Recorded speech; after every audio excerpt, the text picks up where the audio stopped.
Bienvenue dans l'émission La vérité de l'Évangile avec Andrew Womack, un ministère d'enseignement qui se concentre sur l'amour et la grâce inconditionnelle de Dieu. Nous avons une meilleure alliance fondée sur de meilleures promesses et nous avons accès à une meilleure relation avec Dieu. Nous étions désespérés et le message d'Andrew nous a apporté la vie. C'est comme si la vie sortait de la télévision. Tous les domaines de notre vie ont été restaurés. Et maintenant, place à Andrew pour un enseignement sur la parole de Dieu qui transforme les vies. Bienvenue dans notre émission La vérité de l'Évangile. Aujourd'hui, je poursuis ma 3e semaine d'enseignement dans cette série intitulée Le conflit est terminé. Cet enseignement est vraiment très puissant. Avant de commencer, je vous rappelle que vous pouvez nous joindre par téléphone ou nous contacter depuis notre site awmi.fr. Vous pouvez aussi vous y procurer nos ressources comme le livre associé à cette série. Et en plus du livre, cet enseignement existe également sous forme de CD, de DVD et d'un guide d'études de centaines de pages. Ce guide d'études a quasiment le même contenu que celui du livre, mais il a été reformaté pour que vous puissiez l'étudier vous-même, mais aussi enseigner d'autres personnes. Et je vous le dis, cette vérité selon laquelle le conflit est maintenant terminée et puissante. Le conflit qui existait entre Dieu et les hommes, sa colère, son courroux, contre nous à cause de notre péché, a maintenant été apaisé à travers Jésus. C'est quelque chose que le chrétien moyen du Nouveau Testament ne comprend pas. Et c'est principalement parce qu'il ne comprend pas que nous ne sommes plus sous l'Ancienne Alliance. Au cours des prochaines émissions, je citerai beaucoup de passages des Écritures pour vous montrer que l'Ancienne Alliance existait avant que nous ayons la possibilité de naître de nouveau. Mais dès l'instant où vous êtes né de nouveau, vous n'êtes plus soumis à la loi de l'Ancienne Alliance. La loi de l'Ancienne Alliance a toujours sa place. Même un chrétien peut bénéficier de certains des préceptes de la loi. Mais l'Ancienne Alliance ne s'applique pas directement à un chrétien du Nouveau Testament. Cela peut sembler être un blasphème pour certains, mais c'est ce qu'enseigne la Bible. Ces derniers jours, j'ai surtout enseigné à partir du livre aux Hébreux. Permettez-moi de vous relire un de ces passages dans Hébreux au chapitre 9, verset 12. Il est en réalité question de Jésus. Ce passage établit un contraste entre ce que Jésus a accompli et ce qui était en vigueur sous l'Ancienne Alliance. Sous l'Ancienne Alliance, lorsque les gens se rendaient dans le tabernacle et dans le temple pour rendre un culte à Dieu, il fallait offrir des sacrifices d'animaux. Ces sacrifices étaient offerts encore et encore et encore. Il était totalement interdit de passer au-delà du voile et d'entrer dans le Saint des Saints. Seul le grand prêtre pouvait le faire une fois par an. En fait, sous l'Ancienne Alliance, le sang coulait constamment.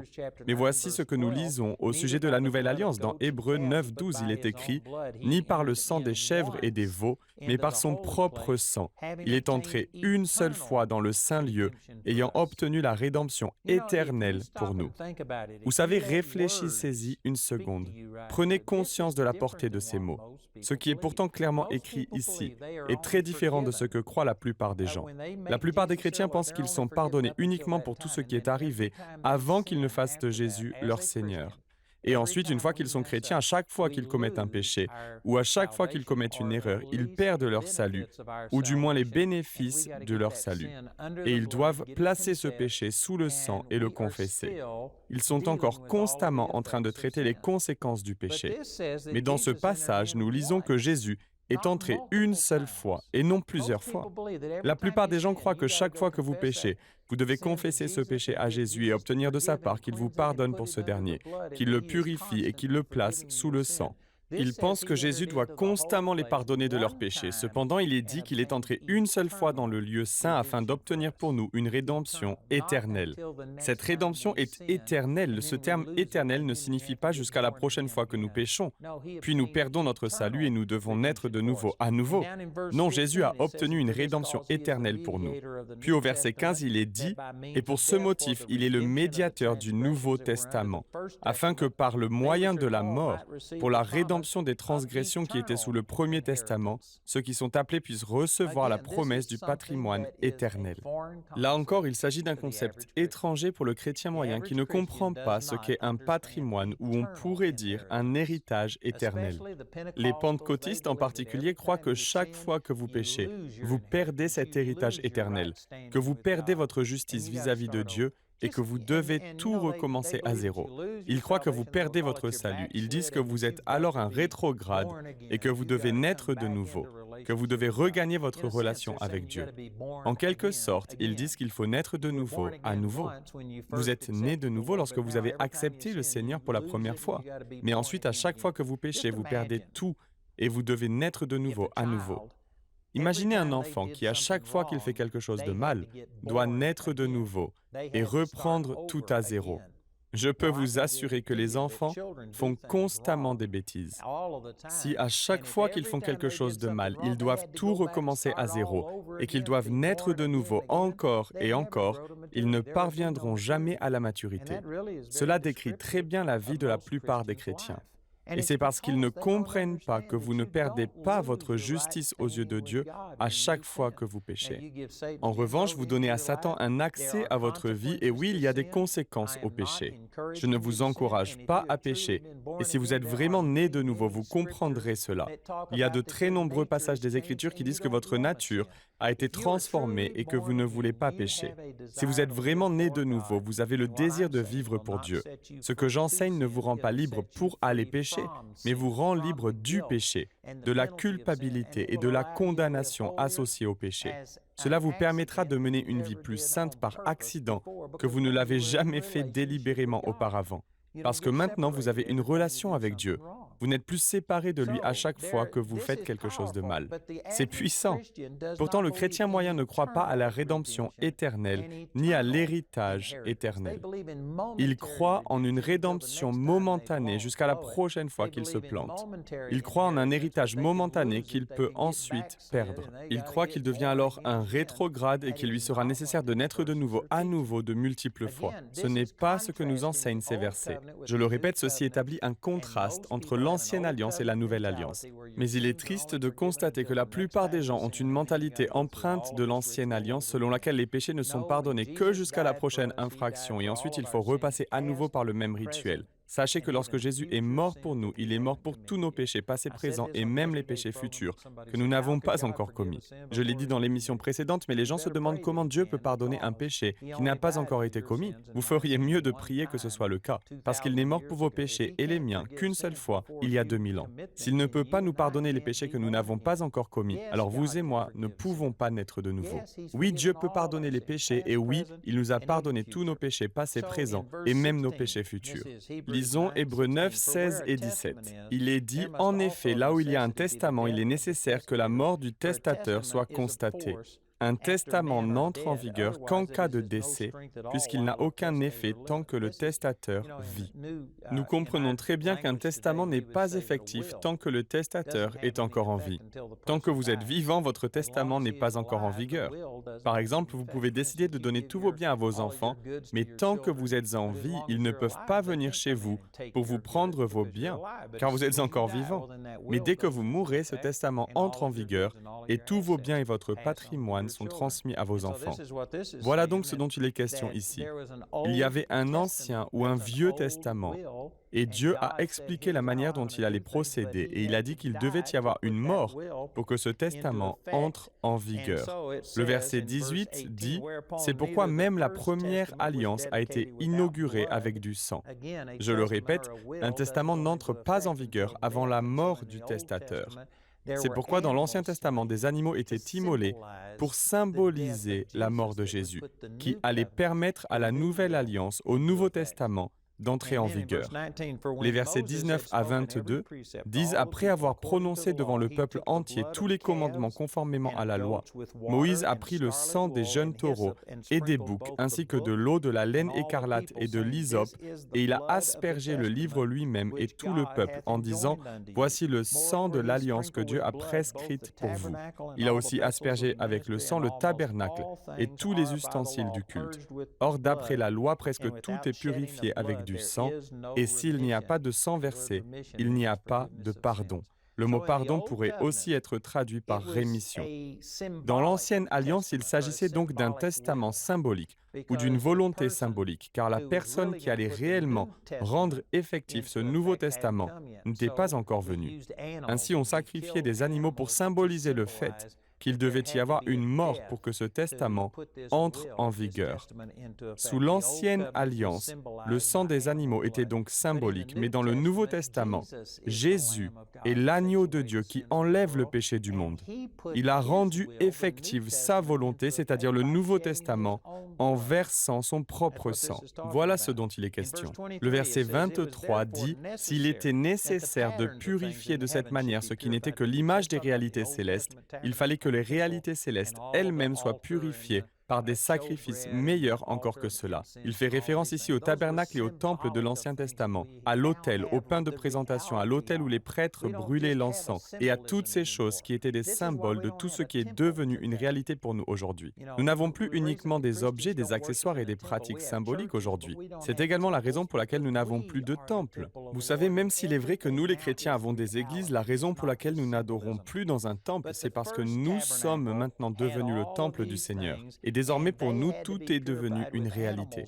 Ce ne sont plus simplement des symboles. Mais le premier tabernacle contenait tous ces ornements et ces ustensiles qui devaient être purifiés avec du sang d'animaux parce que Jésus n'était pas encore venu. Lisons les versets 23 et 24. Il est dit, s'il était nécessaire de purifier de cette manière ce qui n'était que l'image des réalités célestes, il fallait que les réalités célestes elles-mêmes soient purifiées par des sacrifices meilleurs encore que ceux-là. En effet, Christ n'est pas entré dans un sanctuaire fait par la main de l'homme, faisant référence au temple de l'Ancien Testament, dans une simple copie du véritable, mais il est entré dans le ciel même afin de se présenter maintenant pour nous devant Dieu.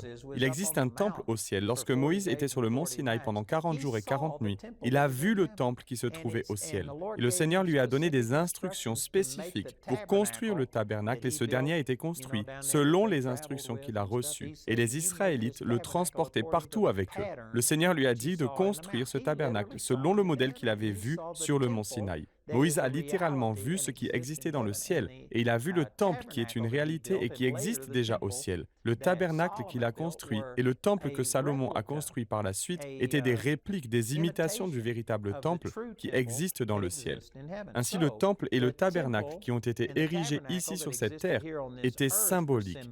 Ils utilisaient le sang des animaux pour purger et consacrer ces choses physiques et terrestres. En revanche, en ce qui concerne le temple qui se trouve au ciel, ce n'est pas le sang des animaux qui a été appliqué, mais le sang de Jésus lui-même. C'est le Seigneur Jésus-Christ qui est entré dans le lieu saint du temple céleste et qui a appliqué son sang sur l'autel, et ainsi il a payé le prix pour tous nos péchés, passés, présents et futurs. Jésus n'y est entré qu'une seule fois, et c'est ce que nous lisons dans Hébreux 9, 12, où il est écrit « Il est entré une seule fois dans le saint lieu, ayant obtenu la rédemption éternelle. » Ensuite, au verset 15, il est dit qu'il a obtenu un patrimoine ou un héritage éternel. Il n'est donc plus nécessaire de présenter continuellement les mêmes sacrifices symboliques. Jésus l'a fait une fois pour toutes. Vous êtes nés de nouveau une fois pour toutes. Vous êtes sauvés une fois pour toutes. Vous êtes pardonnés de tout péché passé, présent et même les péchés futurs que vous n'avez pas encore commis. C'est presque trop beau pour être vrai. Revenons au verset 24. Il est dit « En effet, Christ n'est pas entré dans un sanctuaire fait par la main de l'homme, dans une simple copie du véritable, mais il est entré dans le ciel même afin de se présenter maintenant pour nous devant Dieu. Et ce n'est pas pour s'offrir lui-même plusieurs fois qu'il y est entré, comme le grand prêtre qui entre chaque année dans le sanctuaire pour offrir un autre sang que le sien. » Voyez-vous, ces passages ne font pas une comparaison, mais elles établissent un contraste. Les prêtres devaient y entrer et y offrir leurs sacrifices souvent, parce que ces derniers n'étaient que des symboles. Les pratiques symboliques devaient être maintenues. Mais Jésus, lui, n'était pas symbolique, il était véritable et authentique. Lorsqu'il a versé son sang pour nos péchés, cela a été l'expiation pour tous nos péchés, passés, présents, et même ceux que nous n'avons pas encore commis. Il n'est entré qu'une seule fois. Les versets 25 et 26 disent « Et ce n'est pas pour s'offrir lui-même plusieurs fois qu'il y est entré, comme le grand prêtre qui entre chaque année dans le sanctuaire pour offrir un autre sang que le sien. Si tel avait été le cas, il aurait dû souffrir plusieurs fois depuis la création du monde. Mais maintenant, à la fin des temps, il s'est révélé une seule fois pour abolir le péché par son sacrifice. » Cela souligne à nouveau ce que j'ai enseigné au cours des 2 ou 3 dernières émissions. Hébreux 9, 12 dit « Il est entré une une seule fois dans le lieu saint, ayant obtenu la rédemption éternelle. Puis le verset 15 dit qu'il est entré une seule fois et a obtenu un patrimoine éternel. Et maintenant au verset 27 et 28, il est réservé aux êtres humains de mourir une seule fois, après quoi vient le jugement. De même, Christ s'est offert une seule fois pour porter les péchés de beaucoup d'hommes, puis il apparaîtra une seconde fois, sans rapport avec le péché, à ceux qui l'attendent pour leur salut. Les gens ne meurent qu'une fois, la Bible dit le salaire du péché, c'est la mort, selon Romains 6, 23. Les gens ne meurent qu'une fois, de même Jésus n'est mort qu'une seule fois pour nos péchés, et il a obtenu pour nous une rédemption éternelle. Vous savez, j'ai déjà mentionné au moins 5 ou 6 passages différents dans ce seul chapitre qui soulignent le contraste entre ce qui se pratiquait sous l'Ancienne Alliance et ce que nous avons reçu sous la Nouvelle Alliance. Sous l'Ancienne Alliance, il fallait continuellement offrir des sacrifices pour chaque péché et chaque transgression. Et comme si cela n'était pas suffisant, il fallait également offrir un sacrifice annuel pour couvrir tous les péchés dont on n'était pas conscient et qui n'avaient pas été confessés. Mais sous le Nouveau Testament, vous recevez le sacrifice de Jésus une seule fois, et cela vous purifie de tout péché, qu'il soit passé, présent ou futur. C'est radical. Très peu de chrétiens comprennent cette vérité, et à cause de cela, la plupart d'entre eux se sentent encore séparés de Dieu à cause de leurs péchés. Ils sont encore comme Adam et Ève, ils courent et se cachent de Dieu. Le chrétien moyen est effrayé par Dieu. Il a peur, et bien qu'il croit que Dieu ne l'enverra pas en enfer et que son salut est assuré, il ne croit pas que Dieu répondra à ses prières. Il n'a pas cette assurance vis-à-vis de Dieu. J'ai utilisé cet exemple à de nombreuses reprises et je vous ai souvent parlé du fait que j'ai vu mon fils ressusciter d'entre les morts. Bon nombre d'entre vous qui regardent cette émission aujourd'hui croient que les miracles se produisent encore aujourd'hui. Si vous assistiez à une de mes conférences et que quelqu'un mourait et que je vous disais « Je crois que Dieu peut le ressusciter d'entre les morts », vous diriez avec assurance « Moi aussi, votre foi serait inébranlable. Vous croyez que Dieu a la puissance de ressusciter une personne d'entre les morts. Mais vous seriez totalement perdu si je vous disais, si vous y croyez, priez pour lui. Tout d'un coup, votre foi se transformerait en peur et votre enthousiasme se transformerait en effroi. Que vous est-il arrivé? Qu'est-ce qui a changé? Dieu a-t-il changé parce que j'ai dit « vous, priez pour lui » ?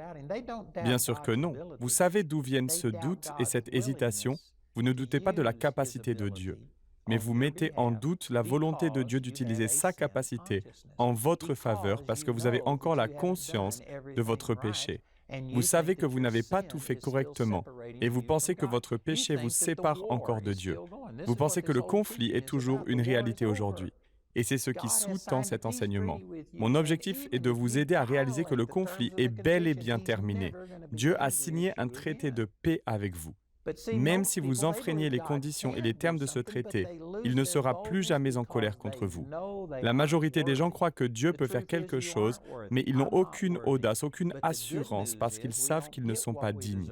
La vérité, c'est que vous n'êtes pas dignes et je ne le suis pas non plus. Mais la bonne nouvelle, c'est que nous ne recevons pas ce que nous méritons. Nous recevons et bénéficions de ce pourquoi Jésus est mort et ce qu'il a mis en vigueur. Il a traité le problème de notre péché. Il est déterminé aux hommes de mourir une fois, mais après cela, le jugement. De même, Jésus a payé une seule fois pour nos péchés, et nous avons maintenant une rédemption éternelle et un héritage éternel. C'est presque trop beau pour être vrai. Personne d'autre ne vous traitera de cette façon. Je pense que c'est une autre raison pour laquelle les gens ont du mal à recevoir ou concevoir cette bonne nouvelle dont je vous parle. Nous comparons Dieu à un être humain et nous savons qu'aucun être humain ne nous traitera aussi bien. Aucun employeur ne nous dira « Écoutez, je vais vous embaucher uniquement sur la base de la grâce. Peu importe que vous vous présentiez au travail, que vous effectuiez votre travail. Peu importe que vous semiez la discorde, rien de tout cela n'a d'importance. Je vais continuer à vous payer, que vous travailliez ou non. Je vous garantirai des augmentations de salaire en fonction du coût de la vie, etc. Aucun être humain ne vous traitera jamais de cette façon. Dans le mariage, par exemple, vous êtes censé manifester la grâce et la miséricorde à votre conjoint et non pas le traiter en fonction de ce qu'il mérite. Vous êtes censé faire preuve de miséricorde et de grâce, mais malheureusement, la plupart des mariages sont fondés sur la performance. Je ne saurais vous dire combien de fois j'ai conseillé des couples en leur disant qu'ils sont censés s'aimer. Ils me répondaient bien, je pourrais l'aimer si elle faisait ceci et pas cela. Ce qu'ils disent en réalité, c'est qu'ils savent être censés aimer leur femme comme Christ a aimé l'Église, mais qu'elle ne le mérite pas, car elle a fait telle ou telle chose. La plupart des gens donnent à leur partenaire ce qu'ils méritent. Nous ne trouvons tout simplement pas cet amour inconditionnel que Dieu nous offre et nous présente présente ici. Nous ne le trouvons dans aucune relation humaine et c'est pourquoi les gens supposent que Dieu est comme les gens. Non, ce n'est pas vrai. Dieu nous a offert une alliance dans laquelle il est mort pour nos péchés. Il a payé pour nos péchés une seule fois et il nous a accordé une rédemption éternelle et un héritage éternel. Cela semble trop beau pour être vrai. Vous ne trouverez aucun être humain qui vous traitera de cette façon, mais c'est la nature même de Dieu et c'est ce que nous révèlent ces versets. Passons à Hébreux chapitre 10. Je vous le rappelle une fois de plus, mais il ne s'agit pas d'un auteur différent qu'au chapitre 9, ni d'un nouveau sujet. Nous avons des chapitres et des versets dans nos Bibles et cela nous permet de plus facilement référencer chaque verset, mais il ne s'agit pas d'une nouvelle pensée ou une nouvelle idée. Il parle exactement de la même chose, c'est la suite de ce qu'il a mentionné précédemment. Au chapitre 10, verset 1, il dit « La loi en effet possède une ombre des biens à venir et non l'exacte représentation de la réalité. Elle ne peut jamais par l'offrande annuelle et toujours répétée des mêmes sacrifices conduire à la perfection ceux qui y participent. » Il est important que vous compreniez bien ceci. La loi de l'Ancien Testament était une ombre. Prenons l'exemple de la table à laquelle je suis assis. Maintenant, imaginez qu'il y a un grand mur qui vous empêche de me voir. Si vous êtes de l'autre côté du mur, vous ne pourrez pas me voir. Maintenant, imaginez qu'il y a une lumière derrière moi qui vous permette de voir mon ombre projetée sur le sol. Si vous ne pouvez pas me voir, mon ombre peut être très importante. Elle peut vous communiquer des informations me concernant. Elle peut vous indiquer si je suis immobile ou si je me dirige vers vous ou encore si je m'éloigne dans l'autre direction. Elle peut vous indiquer si je tiens un gros bâton dans la main ou autre. Il y a beaucoup de choses que l'on peut déterminer et définir à partir du nombre. Mais si je fais le tour de la table et que je suis bien en vue devant vous, vous seriez fou ou insensé si vous vous avanciez pour serrer mon ombre dans vos bras, lui serrer la main ou si vous vous adressiez à elle. Si vous ne pouvez pas voir une personne en chair et en os, son ombre a une raison d'être. Mais une fois que la personne est pleinement visible, pourquoi continuer à interagir avec son ombre? Il est mentionné ici que l'Ancien Testament était une ombre, une image, un type de la façon dont Dieu voulait que les choses soient établies sous la nouvelle alliance, après la venue de Jésus, une fois qu'il est payé pour nos péchés. La loi de l'Ancien Testament contenait certains concepts des choses à venir, mais elle n'était pas une représentation parfaite. C'est la même chose avec une ombre, on ne perçoit pas tous les détails, toutes les subtilités. Elle vous communique une image approximative et vague de ce qu'elle représente. L'ombre de la loi de l'Ancien Testament devait contenir des sacrifices qu'on offrait encore et encore parce qu'il fallait que les gens sachent que le salaire du péché, c'est la mort. Dans le Nouveau Testament, l'ombre a disparu. Nous n'avons plus besoin d'être pardonnés encore et encore et encore à chaque fois que nous commettons un péché. Dieu s'est chargé de tout votre péché, passé, présent et futur. C'est ce que nous lisons aussi. Il est dit, la loi en effet possède une ombre des biens à venir et non l'exacte représentation de la réalité. Elle ne peut jamais, par l'offrande annuelle et toujours répétée des mêmes sacrifices, conduire à la perfection ceux qui y participent. Sinon, n'aurait-on pas cessé de les offrir? Il y a un point d'interrogation au milieu du verset 2. Si les sacrifices avaient été efficaces, ils auraient cessé de les offrir. Le fait de les offrir encore et encore et encore signifie qu'ils ne croyaient pas que ces sacrifices avaient un effet purificateur pour toujours. Ils n'étaient que temporaires jusqu'à ce qu'un autre péché soit commis, et il était alors nécessaire d'offrir un nouveau sacrifice. Si les sacrifices avaient été vraiment efficaces, ils auraient cessé de les offrir. Le fait même qu'ils continuent de les offrir continuellement démontre qu'ils ne croyaient pas que ces sacrifices pouvaient les purifier totalement.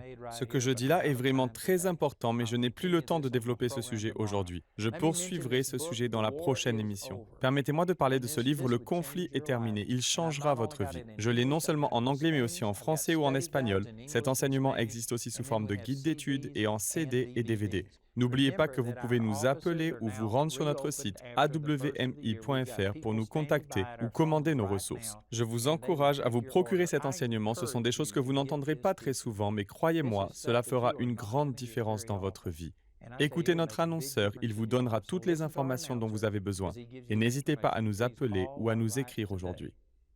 Nous vous proposons un livre sur le même sujet que l'émission d'aujourd'hui, intitulé « Le conflit est terminé », que vous pouvez vous procurer pour 16 €. Vous pouvez aussi opter pour les fichiers audio MP3 et vidéo MP4 sur clé USB. Les 25 émissions de cette série sont disponibles en DVD pour 22 €. Toutes les ressources d'Andrew en français se trouvent dans les boutiques en ligne des sites internet de nos bureaux affichés à l'écran.